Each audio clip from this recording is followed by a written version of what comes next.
to produce.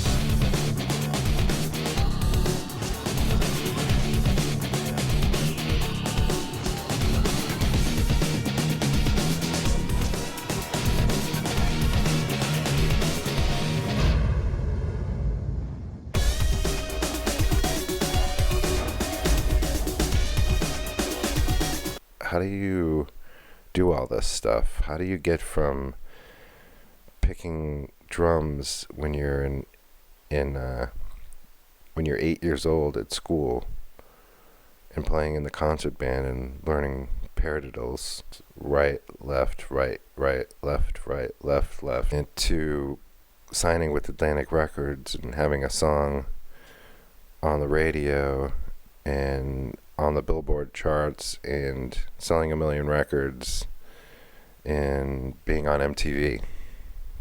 How do you do that? So what? So are you okay with the way you look there? Yeah.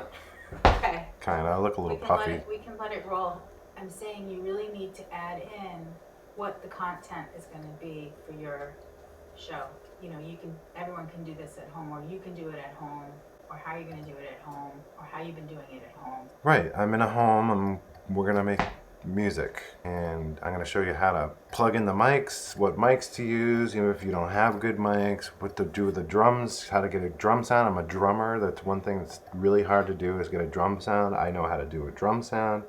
Guitars, amps, working with musicians, editing in the software, the plugins, equipment, mixing it, mastering it, getting it out on CD Baby, or however you want to get it out into iTunes, into the world, making artwork, everything you need to do to get music out into the world without a record company, right, and from your house. That's what this is going to be. So add it in.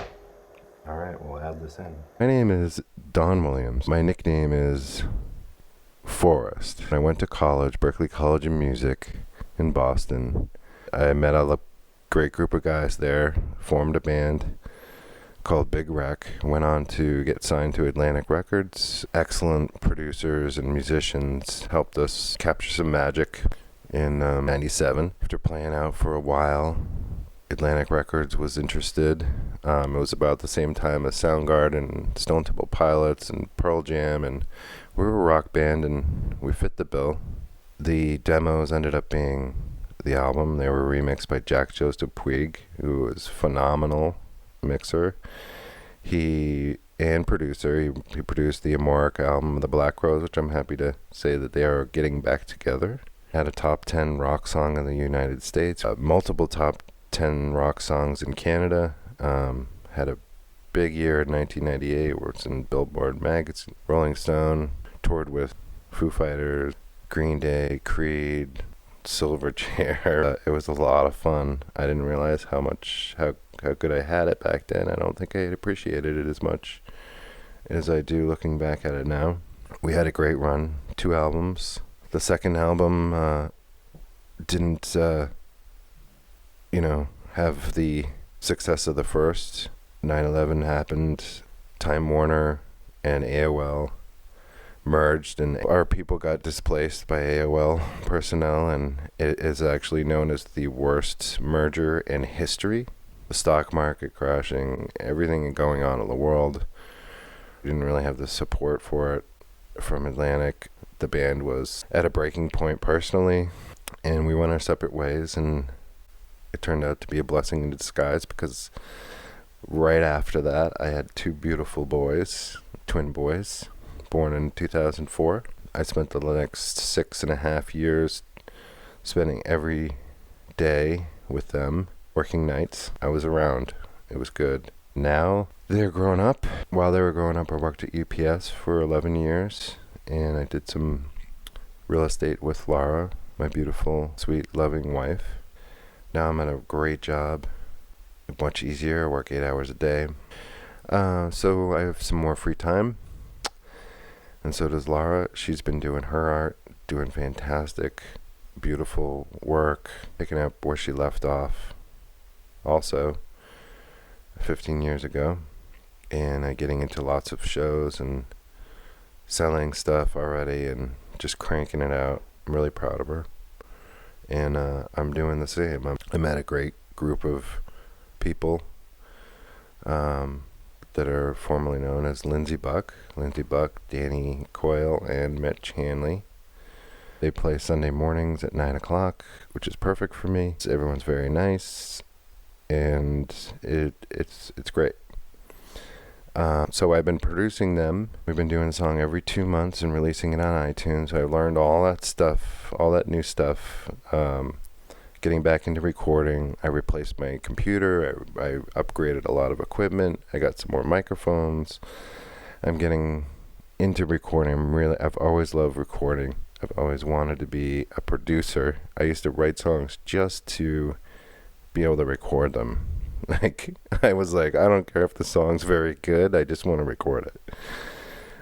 Because I love it so much. I've been recording. I did all the demos before the big demos that became the album for Big Wreck. We made all of our demos that got us the management deal were done by me. So I'm kind of, picking up where I left off. We put out 4 songs together in the last 8 months with a video also. I already have a couple more people lined up that are coming into my world. When I met them a year ago, suggested to Lindsay because I remember thinking when I was young, I was like, how does all this stuff happen? We should document it with a daily vlog. And I wanted it to be honest and open and no bullshit. So I'm going to do a vlog when I want to. I'm going to keep the camera rolling when I'm doing stuff as much as possible. Record people when they come over, if they're comfortable being recorded.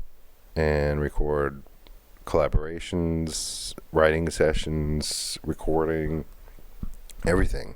Obsessed with it. I love it so much. I want to produce.